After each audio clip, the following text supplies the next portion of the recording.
안녕하세요. 책 읽기 좋은 날입니다. 오늘 소개할 책은 삶이라는 물음의 끝에서 마주한 천년의 지혜, 인생의 마지막 질문입니다. 지은이는 정재현, 발행은 추수밭입니다. 나는 왜 이 삶을 견디고 있는가? 인생에서 반드시 던져야 할 단 하나의 질문. 우리는 살아가면서 수많은 물음에 직면합니다. 많은 사람들이 무엇을 위해 사는가를 통해 삶의 목표를 설정하고 어떻게 살아야 하는가를 통해 삶의 방법을 고민합니다. 대부분이 행복이라는 목표를 설정하고 이를 향해 열심히 달려가는 길을 선택합니다. 하지만 모든 것을 포기하고 싶을 정도로 삶이 힘겨운 순간들이 분명히 있는데요. 그럴 때는 누구든지 왜 나에게 이런 시련이 닥쳤느냐며 울부짖으며 괴로워합니다. 인생의 마지막 질문은 이와 같이 삶의 한계와 마주하는 종교적 인간이 내뱉는 왜라는 탄식에 주목합니다. 그리고 지식으로는 다 알 수 없는 모름의 지혜로 우리를 안내합니다. 저자는 종교 철학자로서 이 세상에서 확실하게 알 수 있는 것은 아무것도 없다. 한 치 앞도 알 수 없는 삶의 길에서 없음과 모름으로 가득한 삶의 이치를 깨우쳐주고 위기로부터 사람을 살리는 깊은 지혜를 일러주며 수천 년간 이어져 온 경전에서부터 현대 철학과 문학에 이르기까지 다양한 고전들로부터 지혜 정수 100가지를 길어올려 세 페이지 남짓한 분량으로 막막한 삶을 헤쳐나갈 수 있는 길을 안내하고 있습니다. 이 책에서 저자는 세 가지 지혜의 길을 일러주고 있는데요. 첫째, 지식이 멈추는 곳에서 지혜가 시작된다. 알고 있다는 착각에서 벗어나게 해주는 역설의 지혜. 둘째, 손을 놓고 있을 때 오히려 문제가 해결된다. 소유로부터 자유로 도약하는 비움의 지혜. 셋째, 사람의 깊이는 가장 간절해지는 순간에 드러난다. 자신의 한계와 마주하고 다시 일어서는 기도의 지혜입니다. 삶의 한계와 마주하는 종교적 인간의 탄식에 주목하는 이 책은 문제로 뒤얽힌 나 자신과 화해하고 삶을 다시 새롭게 시작하고 싶어하는 모두를 위한 인생 지침서입니다. 자, 그럼 지금부터 잠시 책 속으로 들어가 보겠습니다. 오늘도 책 읽기 좋은 날과 함께 즐거운 시간 되세요. 구독, 좋아요, 알림 설정은 사랑입니다. 잊지 마세요.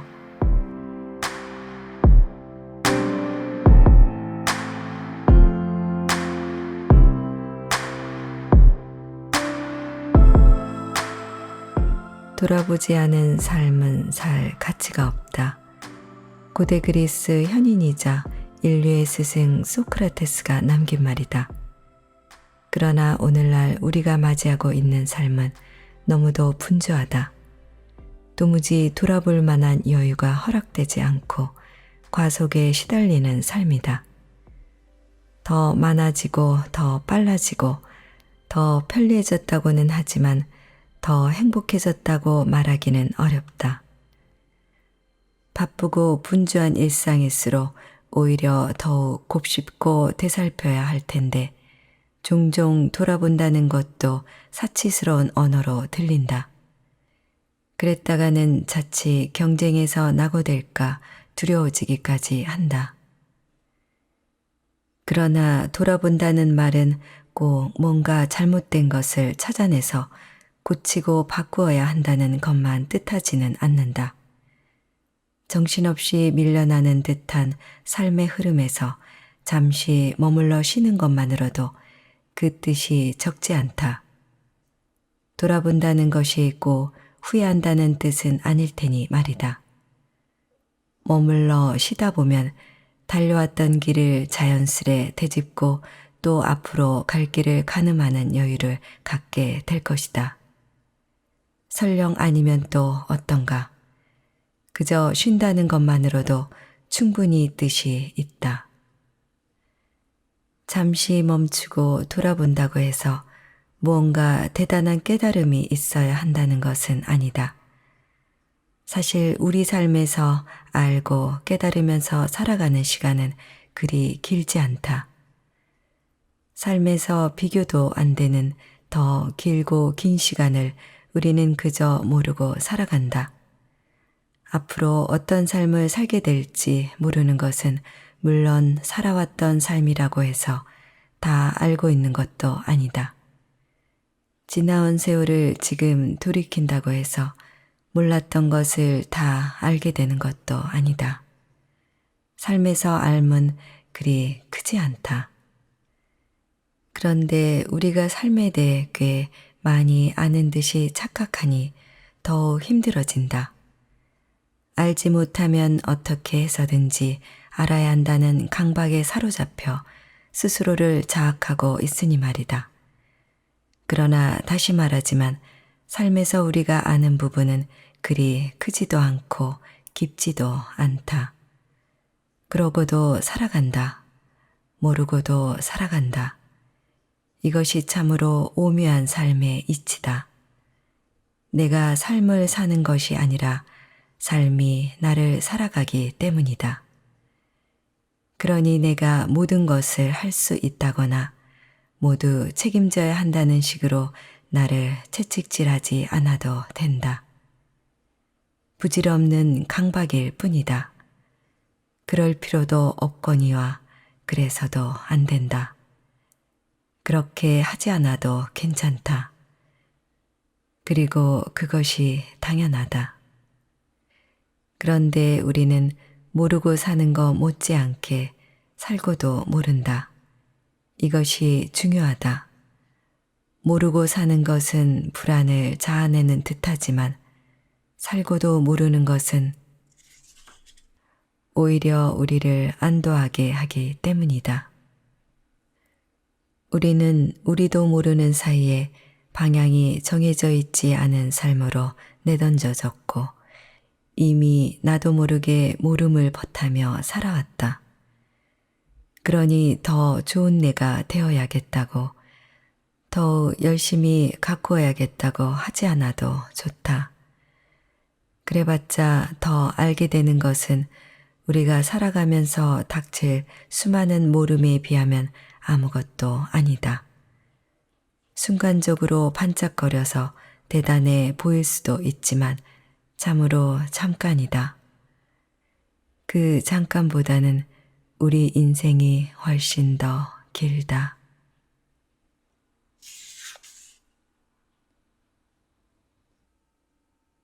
왜 그래와 괜찮아 사이.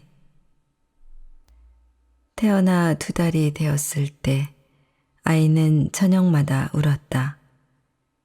배고파서도 아니고 어디가 아파서도 아니고 아무 이유도 없이 해질녘부터 밤까지 꼬박 3시간. 거품 같은 아이가 꺼져버릴까봐 나는 2 팔로 껴안고 집안을 수없이 돌며 물었다. 왜 그래? 왜 그래? 왜 그래?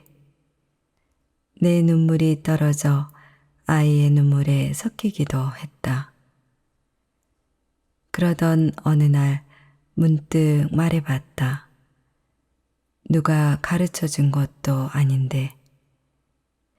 괜찮아, 괜찮아, 이제 괜찮아. 거짓말처럼 아이의 울음이 그치진 않았지만 누그러진 건 오히려 내 울음이었지만 다만 우연의 일치였겠지만 며칠 뒤부터 아이는 저녁 울음을 멈췄다. 30 넘어야 그렇게 알았다. 내 안에 당신이 흐느낄 때 어떻게 해야 하는지 울부짖는 아이의 얼굴을 들여다보듯 짜디짠 거품 같은 눈물을 향해 괜찮아, 왜 그래가 아니라 괜찮아, 이제 괜찮아. 한강 괜찮아. 왜 그래? 일상생활에서 아주 쉽게 던지는 질문이다. 왜라는 물음은 이유를 묻는 것이지만 왜 그래라는 물음은 이유를 묻기보다는 대체로 못마땅하고 만족스럽지 못하다는 의사를 표현할 때 쓰는 것이다. 사실 물음이라기보다는 불만이고 시비다. 때로는 신경질적인 억양으로, 때로는 아주 설득력 있는 억양으로 나타날 수 있다. 어쨌든 이 말은 물음이라기보다도 더 깊은 뿌리에서부터 흘러나오는 소리다. 생후 2달 된 아기가 까닭 없이 울고 있다. 많은 엄마들이 겪어왔고 지금도 겪고 있는 상황이다. 아주 익숙해서 특별히 주목할 만한 것도 없어 보인다. 그러나 배가 고파서도 아니고 어디가 아파서도 아니라는 엄마의 판단도 있거니와 참으로 중요한 것은 아이의 울음에 이유가 없어 보인다는 점이다. 그런데 이유가 없어 보이는 울음을 아이만 울까? 성인도 그런 울음을 울 수 있다. 아니, 울고 있다. 자신도 그 이유를 알지 못하지만 저절로 눈물이 나거나 실컷 울고 싶을 때가 분명히 있다. 이유를 모를 뿐 이유가 없지는 않을 것이다. 그것은 아기도 마찬가지다. 엄마가 보기에는 배고픈 것도 아니고 아픈 것도 아니니 달리 울 이유가 없어 보이지만 아기에게 이유가 없지는 않을 것이다. 다만 모를 뿐이다. 엄마만 모르는 것이 아니라 아기도 모를 수 있다. 엄마와 아기만 모르는 것이 아니라 우리도 모를 수 있다. 울고 싶은 순간이 올 때 그 이유를 확실하게 다 알 수는 없다. 그러나 울고 싶다. 그럴 때는 울어도 좋다. 아니, 시원하게 울어야 한다.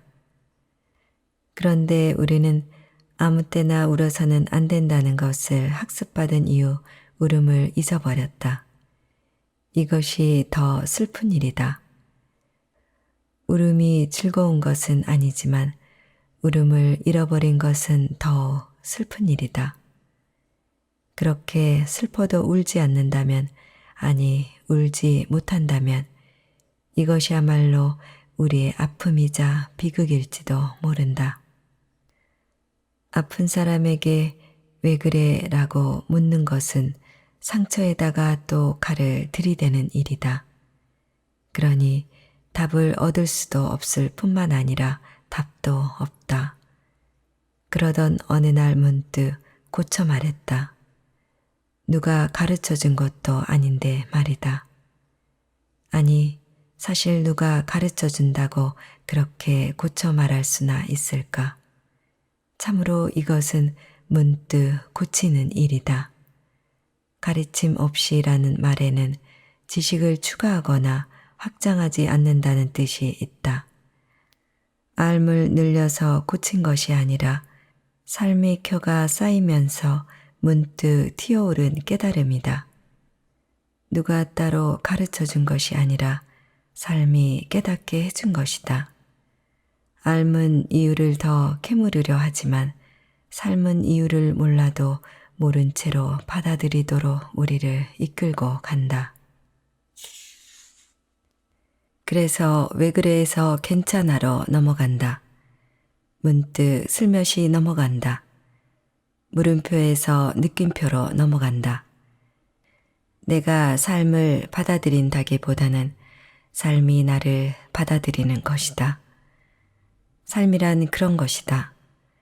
내가 삶을 사는 것이 아니라 삶이 나를 살기 때문이다. 괜찮아 라고 했더니 오히려 내 울음을 멈출 수 있었다.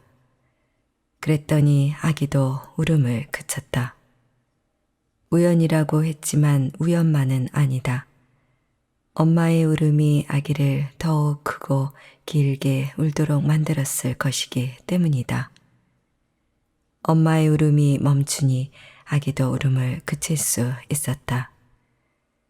그리고는 내 안에 당신이 흐느낄 때 어떻게 해야 하는지도 깨닫게 되었다고 고백한다. 아니, 사실 어떻게 해야 하는지보다 중요한 것은 내 안에서 누군가가 흐느끼고 있다는 것을 발견해내는 일이다. 물론 나의 울음을 우는 것이지만 내 울음만 소중한 것이 아니라 누군가의 울음을 내 안에서 듣고 느낄 수 있다는 것이 중요하다. 억지로 울음을 멈추려고 하는 것이 아니라 스스로에게 괜찮아 라고 다독였더니 오히려 다른 사람의 흐느낌에 귀 기울일 수 있게 되었다. 함께 울고 더불어 살 수 있게 된 것이다. 괜찮아야말로 이렇게 더불어 살게 해주는 지혜인 듯하다.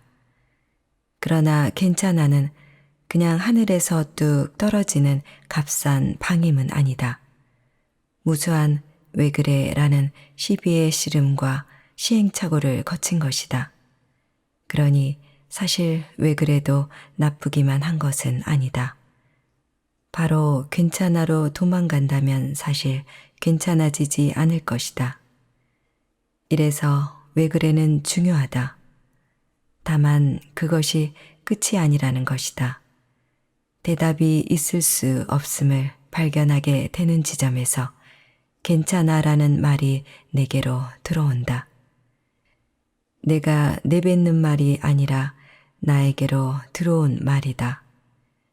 그래야 진정으로 괜찮을 것이기 때문이다. 내가 마구 내뱉은 괜찮아는 기만일 수밖에 없다. 괜찮아가 자기 기만이 되지 않기 위해서라도 왜 그래 씨름은 중요하다. 그리고 나서 자연스럽게 왜 그래에서 괜찮아로 넘어가는 것이다. 문득.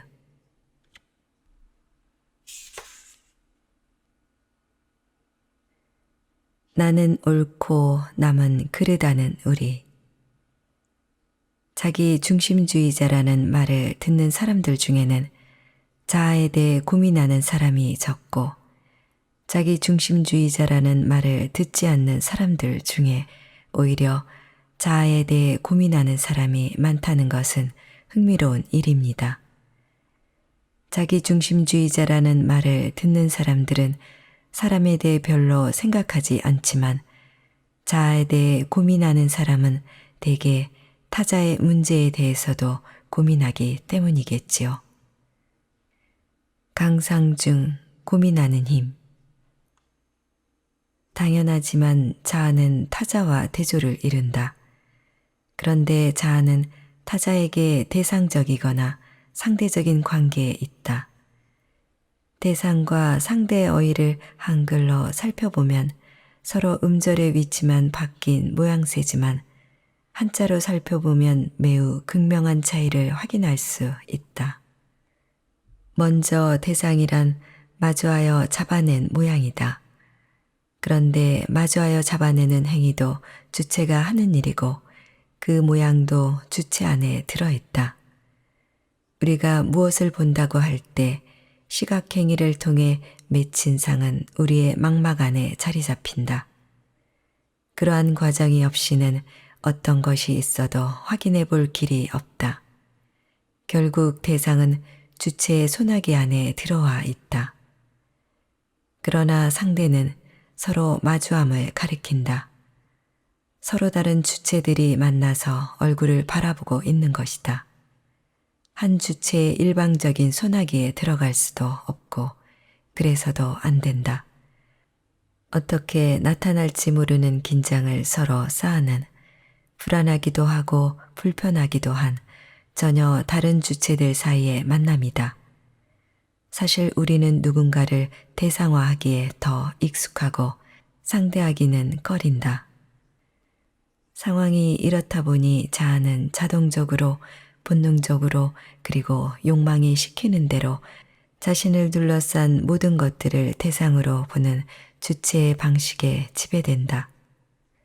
타자를 타자로 두지 않고 자기화하는 것이 자아의 대체적인 모습이다.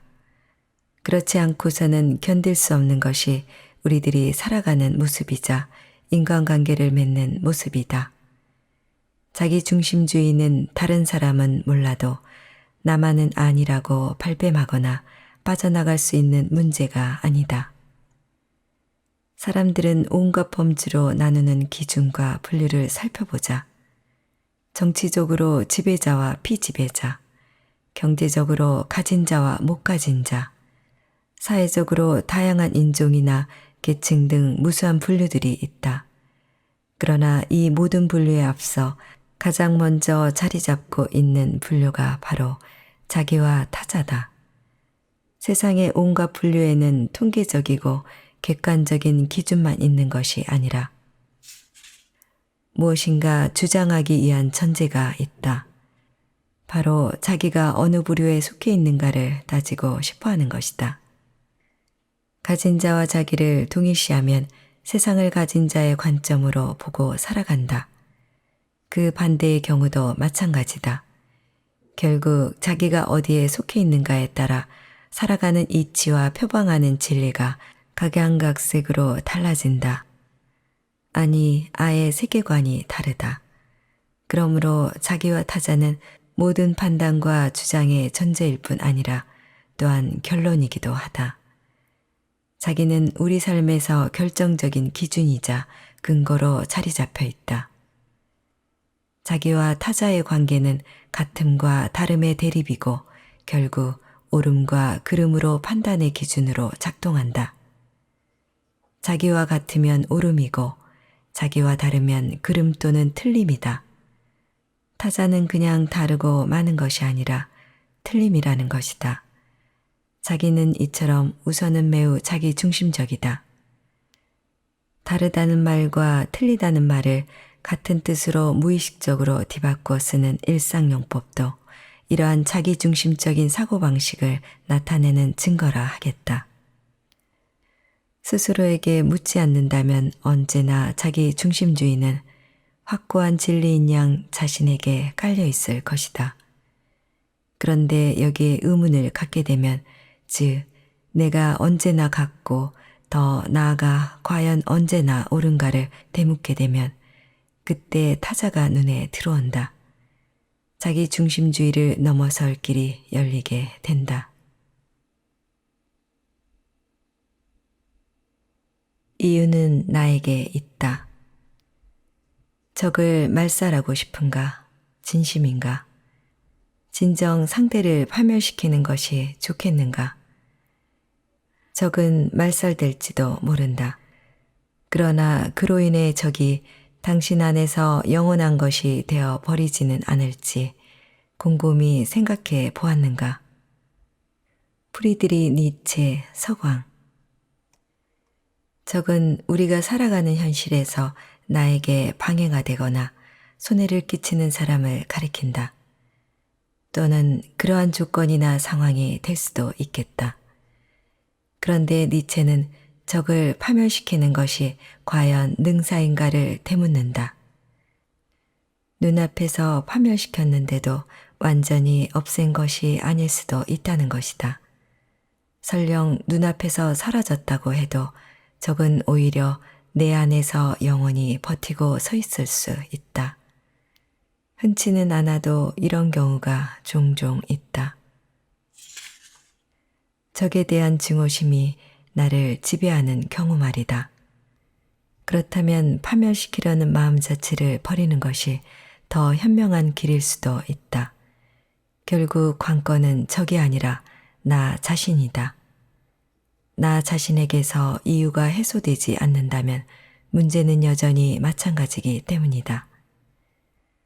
같은 이야기인데도 각도를 좀 달리해보자. 간절히 원하는 것을 갖게 되었지만 익숙해지다가 이내 실증을 느끼는 경우다.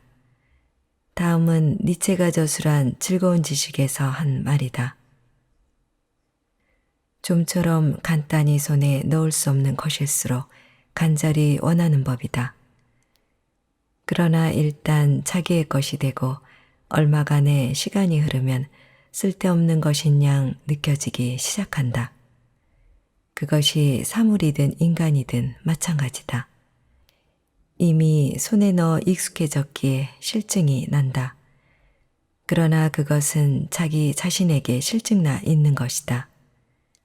손에 넣은 것이 자기 안에서 변하지 않기에 질린다. 즉, 대상에 대한 자신의 마음이 그대로 변하지 않기 때문에 흥미를 잃는다. 결국 계속해서 성장하지 않는 사람일수록 쉽게 실증을 느낀다. 오히려 인간으로서 끊임없이 성장하는 사람은 계속적으로 변화하기에 똑같은 사물을 가지고 있어도 실증을 느끼지 않는다. 인간의 마음은 참으로 오묘하다. 보다 넓고 큰 새 집으로 입주하면 기분이 좋다. 날마다 행복할 것만 같다. 그러나 몇 개월 지나면 그런 느낌은 다 사라진다고 한다. 새 차를 사면 처음에는 날아갈 것 같다. 그런데 몇 달 지나지 않아 어느덧 새 차를 샀다는 느낌조차 기억나지 않는다. 사람도 다르지 않다. 죽고 못 살 것 같아 매일 함께하고 싶다며 연애 끝에 결혼에 도달했는데 이 역시 몇 년도 못 가서 생동감이 사라진다. 이것도 옛말이라 요즘은 몇 개월이라고 하는 사람들도 있다. 세상이 너무 빨리 변하니 횟수로 계산하는 것은 까마득한 시간으로 느껴지는지도 모르겠다. 익숙해지면 좋을 것 같은데 왜 이렇게 실증을 느끼게 될까? 익숙함이란 참으로 오묘한 것이다. 우리는 일상생활에서는 익숙함을 찾는다. 그것이 편안함과 편리함을 가져다 주기 때문이다. 하지만 이면에서는 실증이 느껴지기도 한다. 하나는 좋은 것이고 다른 하나는 나쁜 것이다. 이는 원하는 것을 달성하기보다 그것에 익숙해져서 흥미를 잃어버린 자기 자신에게 느끼는 실증일 수 있다. 바뀌지 않는 나 자신이 싫어지는 것이다. 결국 자기 자신이 문제의 근원이다. 니체는 심지어 똑같은 사물이라 하더라도 나 자신이 바뀌면 보는 관점이 달라지니 그것에 대해 실증을 느낄 새가 없다고 이야기한다. 내가 달라지면 곧 그것도 달라진다. 그럴 수 있으면 좋겠다.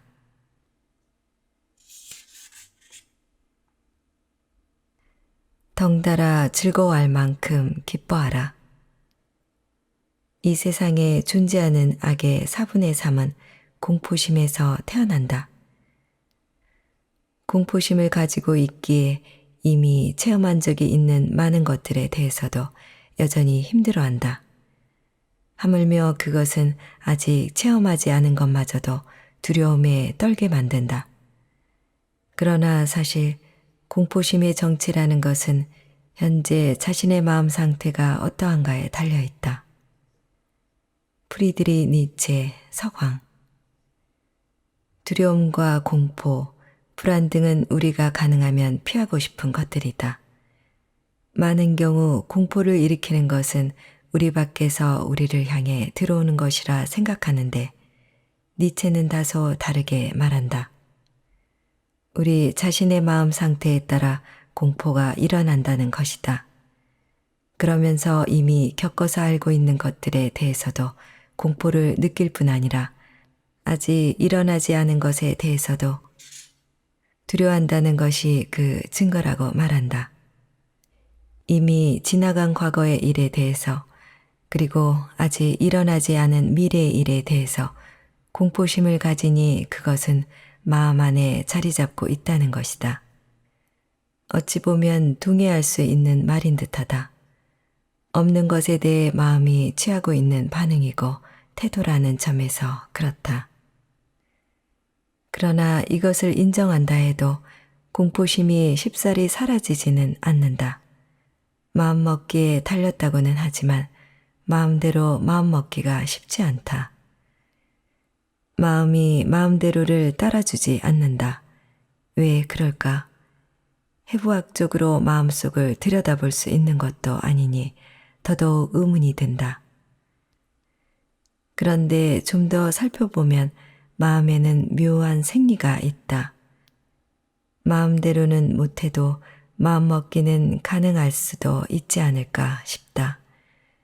그래서 니체는 차라투스트라는 이렇게 말했다 해서 다음과 같이 권한다. 더 기뻐하라. 사소한 일이라도 한껏 기뻐하라. 기뻐하면 기분이 좋아질 뿐 아니라 몸의 면역력도 강화된다. 부끄러워하지 말고 참지 말고 마음껏 기뻐하라. 웃어라. 싱글벙글 웃어라. 기뻐하면 온갖 잡념도 잊을 수 있다. 타인에 대한 혐오와 증오도 옅어진다. 주위 사람들도 덩달아 즐거워할 만큼 기뻐하라. 이 인생을 기뻐하라. 그저 기뻐하라고 한다. 우스꽝스러울 수도 있고 미친 것처럼 보일 수도 있다. 심지어 마음이 따르지 않더라도 미친 체하고 기뻐하다 보면 몸의 면역력도 좋아진다고 한다. 몸이 속는다는 것이다. 여기서 바로 위에서 말했던 마음먹기의 효과를 확인할 수 있다. 근심을 일으키는 잡념을 없애고서 기뻐하는 것이 아니고 기뻐하면 잡념도 잊을 수 있다. 물론 순서가 중요하다. 시중에서 소개되고 있는 웃음 치료도 바로 이런 것이 아닐까. 물론 기뻐할 일이 있어서 기뻐하는 것이 좋지만 우리 일상에서 늘 그러하기는 어렵다. 그럴 때 니체는 그저 기뻐하라고 권한다. 사소한 것에 대해서라도 기뻐하라고 한다. 기뻐할 일이 있어서가 아니라 기뻐하다 보면 기쁠 수 있다. 부끄러워하지 말고 싱글벙글 웃으란다. 신약 성서에 등장하는 범사에 감사하라 라는 구절도 이런 맥락에서 새길 만하다.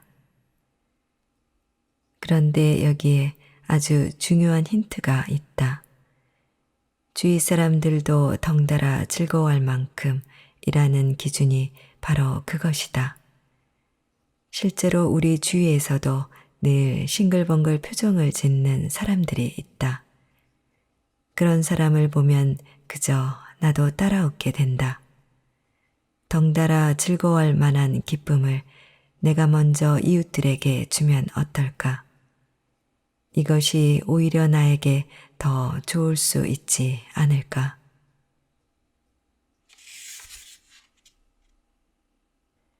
살아가면서 우리는 수도 없이 오류들에 부딪히고 충돌한다. 그런데 충돌하면서 부서지고 마는 것이 아니라 파편들이 얽혀 보다 큰 그림을 엮어낸다. 삶의 오묘한 생리 덕분이다. 따라서 시행착오는 단순한 시도에 그치는 것이 아니라 더 큰 깨달음을 얻게 해주는 재료다. 깨달음은 충돌하는 모순들을 버리지 않고 쌓아나 함께 나아가야 한다는 통찰이다. 흩어진 것들을 모으고 시들어가는 것에 생기를 불어넣는 통찰들은 바야흐로 역설이라 할 수 있다. 해답이 없다는 것이 해답. 해답은 없다. 지금까지도 해답이 없었고 앞으로도 해답이 없을 것이다. 이것이 인생의 유일한 해답이다. 거트루데 슈타인. 이 세상에 절대적인 것은 절대로 없다. 이 말은 절대적인가? 만일 이 말이 절대적이라면 절대적인 것이 있으니 이 말은 틀린 것이다. 그렇다면 반대로 이 말은 절대적이지 않은가? 그렇다면 그 말이 틀릴 때도 있다는 것이니 절대적인 것이 있을 수 있고 따라서 이 말은 틀린 것이다. 이래도 틀리고 저래도 틀린다. 악순환이다. 순환론 중에 아주 고약한 사례에 해당한다고 할 수 있다. 여기서 살핀 슈타인의 말도 비슷하다. 해답이 없다는 것이 유일한 해답이다. 그럼 해답이 없다는 것인가? 그런데 뒤에서는 그것이 유일한 해답이라고 말한다. 그렇다면 해답이 있다는 것인가? 없다는 것인가? 말장난처럼 들린다. 그러나 여기에 중요한 뜻이 있다. 해답이 없다는 것을 해답으로 삼게 되면서 해답의 자리에서 군림해오던 진리라는 것에 대해서 돌이켜볼 수 있기 때문이다. 우리가 얼마나 많은 진리들을 해답이라는 이름으로 받아들이면서 살아왔는가를 되돌아보게 한다. 과연 우리 삶의 맛까진 그래서 뜻을 세워주고 맛을 내주는 진리가 과연 있었는지를 되묻지 않을 수 없게 된다. 그동안 진리는 거기 그렇게 있는 사물과 우리의 판단이 일치하는 것이라고 규정되어 왔다. 그러한 일치가 앞서 말한 해답으로 군림해 오면서 그로부터 벗어난 어떤 것도 배제되거나 거부되어야 하는 대상으로 간주되었다. 일치시키려다 보니 당장 일어나는 사건도 고정된 사물로 새겼다. 결국 진리의 이름으로 삶을 올가매게 되면서 진리 강박이 생겨났다. 우리가 진리랍시고 머물러 집을 지으면 오히려 거기에 갇혀 죽게 되니 진리가 무덤이 된다고 벨포경이 진리에 대하여라는 시가 전한다. 인류 역사에서 진리를 명분으로 잔인한 폭력이 이어져 왔다는 것이 좋은 증거다. 그렇다면 어떻게 해야 하는가? 벨포경은 이어 말한다. 우리가 최상의 진리라고 여기는 것이 절반에 불과하다고 말이다. 사실 엄밀히 따지면 절반도 채 되지 않을 것이다. 같은 맥락에서 하이데거의 한마디를 새겨도 좋을 것이다. 그는 진리의 본질에 관하여라는 책에서 진리는 비진리와 함께 가야 한다고 주장한다. 언뜻 황당하게 들린다. 그러나 돌이켜보면 참으로 우리를 자유롭게 하는 통찰이다. 우리가 알고 있는 진리가 전부가 아니라는 것이니 말이다. 이를 확인이라도 하듯이 그는 진리는 일치가 아니라 자유라고 선언한다. 자유를 제한하면서 지켜온 진리가 인간을 억압함으로써 오히려 소외와 강박으로 몰아왔으니 마땅히 진리를 해방시켜야 한다는 것이다. 이제 진리는 명제로 추려지는 것이 아니라 벌어지고 일어나는 사건으로 더듬어진다. 명사가 아니라 동사라는 것이다. 명사적 진리는 사실 진리의 한 면만을 강조한다. 요컨대 진리의 밝히기, 벗기기만 강조한다.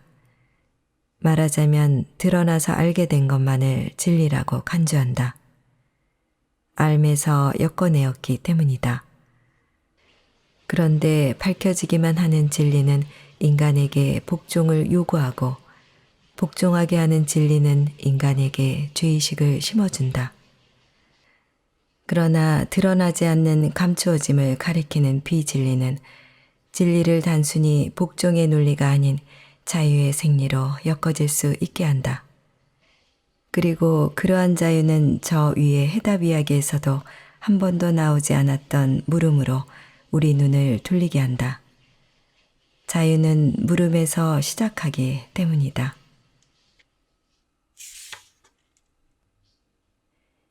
지혜는 물음에서 나온다.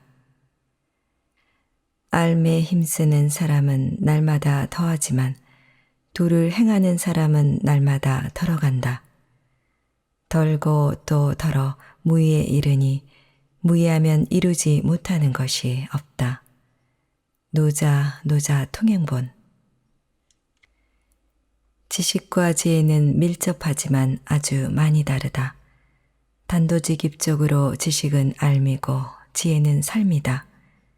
그렇다면 어떻게 다른가? 지식은 알을 늘림으로써 물음을 줄이는 것을 목표로 한다. 물음은 불편하고 불안하기 때문이다. 그래서 사람들은 더 많은 지식을 갖기 위해 갖은 노력을 다한다. 그런 지식은 가질 수 있고 모을 수 있다. 더 많이 알고 가지면 더 안정감을 느끼고 더 유리하고 편리하다. 그러나 때로는 한 사람이 갖고 있는 지식들이 서로 충돌하기도 하고 사람들마다 서로 다른 지식 때문에 갈등이 일어나기도 한다. 지식이 풍부한데도 혁신적인 일을 하나도 못하는 사람들이 수두룩하다. 그렇다면 지혜란 무엇인가? 지혜는 삶이라고 했다. 알은 물음을 줄이고 없애는 것이 목표이지만 삶은 모르고도 살고 살고도 모른다. 삶에서 모름을 없앨 수는 없다. 무엇을 얼마나 모르는지조차 모르기 때문이다. 바로 이런 모름과 관계하는 것이 삶의 길이고 지혜다. 지혜는 모름과 더불어 사는 길이기 때문에 가질 수도 없고 모을 수도 없다. 다만 추구할 수 있을 뿐이다. 잡으려고 애쓰지만 그럴수록 뒤로 물러선다. 말하자면 가지고 있는 것이 잡은 것이 아는 것이 전부가 아니라는 것을 끊임없이 뒤로 물러서는 지혜가 일깨워준다. 이런 점에서 지혜는 알미라기보다는 모름이다. 모른다는 것을 아는 일에서 나아가 얼마나 모르는지조차 모른다는 것을 깨닫는 일이다. 앞서 말한 대로 소유할 수 없고 다만 추구할 수 있을 뿐이니 초월하거나 비약하게 하는 힘이 된다. 지식은 채워가는 것이라면 지혜는 오히려 비워가는 것이다. 더 크게 비울수록 더 크게 보인다. 이것이 바로 지식과 다른 지혜의 생리다. 그래서 지혜는 아는 것이 별로 없어 보이지만 막상 어떤 상황에 닥치든지 이를 꿰뚫어 보는 통찰의 힘이 된다. 박학다식이 지혜를 주지는 않는다. 박학다식은 사실상 지식의 기억이다. 지식이 기억을 필요로 하는 것과 달리 지혜는 오히려 망각에 의해 촉발되기도 한다. 알고 있는 것을 잊어버리는 것이 통찰에 도움이 된다는 것은 뒤집어 보면 많은 기억이 새로운 통찰에 방해가 된다는 것이기도 하다. 기억들은 소중하지만 우리를 과거에 묶어둘 수도 있기 때문이다. 이에 비해 망각은 미래를 향한 새로운 가능성을 열어줄 수 있다.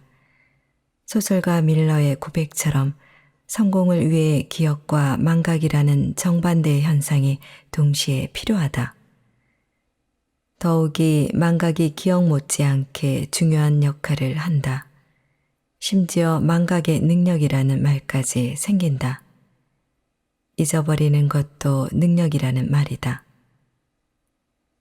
잊어버리는 능력은 알면서가 아니라 모름에서, 즉 삶에서 나온다. 삶이 나를 살아가니 삶의 소리에 귀를 기울이면 모름이 우리에게 잊어버리는 능력을 선물로 줄 것이다. 그러니 무엇을 모른다고 통탄해하거나 무엇을 잊어버렸다고 안타까워하기만 할 일은 아니다. 모르고 잊어버리는 것이 우리 삶에 더 넓고 깊은 새로움을 가져다 줄 수 있기 때문이다. 기억하시라. 밤하늘의 별은 어두워져야 비로소 볼 수 있다는 것을. 어두워지는 것이 모름이고 잊어버림이라면 밤하늘의 별은 지혜다.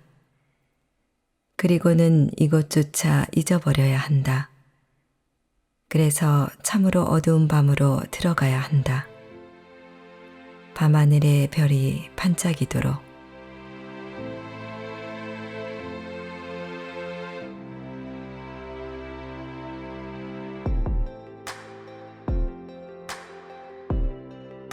책 읽기 좋은 날 오늘은 인생의 마지막 질문을 보내드렸습니다. 감사합니다.